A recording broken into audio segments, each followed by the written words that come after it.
ಹೊಸ ಬಸ್ ನಿಲ್ದಾಣ, ಹಳೆಯ ಸಮಸ್ಯೆಗಳು. ಬಸ್ ನಿಲ್ದಾಣದಲ್ಲಿ ಶೌಚಾಲಯ ಅತೋಕ್ತಿ, ₹5 ಬದಲು ₹10. ಮೂತ್ರಾಲಯಕ್ಕೆ ಉಚಿತದ ಹೊರತಾಗಿಯೂ ₹2 ಚಾರ್ಜ್. ಹುಬ್ಬಳ್ಳಿಯ ಹೊಸದಾಗಿ ನಿರ್ಮಾಣವಾದ ಬಸ್ ನಿಲ್ದಾಣವು ಆಧುನಿಕ ಸೌಕರ್ಯಗಳಿಗೆ ಹೆಸರುವಾಸಿಯಾಗಿದೆ. ಆದರೆ ಈ ನಿಲ್ದಾಣದ ಶೌಚಾಲಯ ಸೌಕರ್ಯಗಳಿಗೆ ಸಂಬಂಧಿಸಿದಂತೆ ಅನುಸರಿಸಲಾಗುತ್ತಿರುವ ಶುಲ್ಕ ವಸೂಲಿ ಪದ್ಧತಿ ಮತ್ತು ಸಿಬ್ಬಂದಿಗಳ ವರ್ತನೆಯು ಪ್ರಯಾಣಿಕರಿಗೆ ಬಿಸಿ ಸಮಸ್ಯೆಯಾಗಿ ಪರಿಣಮಿಸಿದೆ.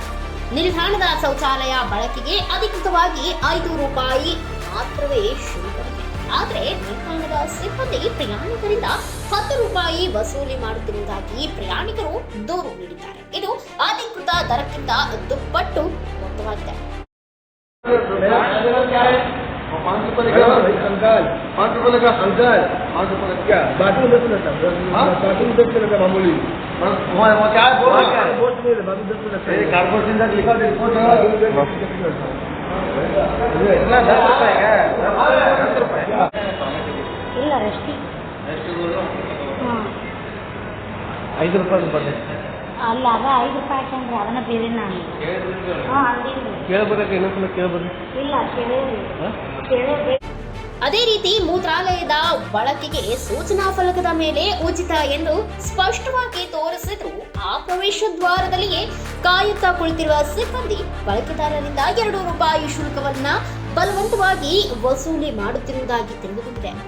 ಪ್ರಯಾಣಿಕರು ಇಲ್ಲಿ ಬಂದು ಹೊಸದಾದ ಅನ್ಯಾಯದ ಅನುಭವಕ್ಕೆ ಜನ್ಮ ನೀಡಲಾಗುತ್ತದೆ ಎಂಬುದು ಸಾರ್ವಜನಿಕರ ಭಾವನೆ.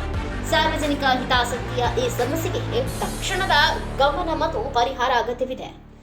ಈ ಸ್ಥಿತಿಯ ಬಗ್ಗೆ ಸಾರ್ವಜನಿಕರಲ್ಲಿ ಅಸಮಾಧಾನ ಬೆಳೆಯುತ್ತಿದೆ. ಅವರು ಡಿಮಾಂಡ್ ಮಾಡುತ್ತಿರುವುದೇನೆಂದ್ರೆ ಅಧಿಕೃತ ದರಕ್ಕಿಂತ ಹೆಚ್ಚಿನ ಹಣ ವಸೂಲಿ ಮಾಡುವುದನ್ನ ತಕ್ಷಣ ನಿಲ್ಲಿಸಬೇಕು.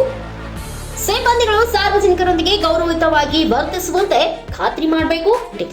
ಉಲ್ಲಂಘನೆಗೆ ಒಳಗಾದ ಸಿಬ್ಬಂದಿಗಳ ವಿರುದ್ಧ ಕಠಿಣ ಕ್ರಮ ಕೈಗೊಳ್ಳಬೇಕು ಎಂದು ಪ್ರಯಾಣಿಕರು ಆಗ್ರಹ ಮಾಡಿದ್ದಾರೆ.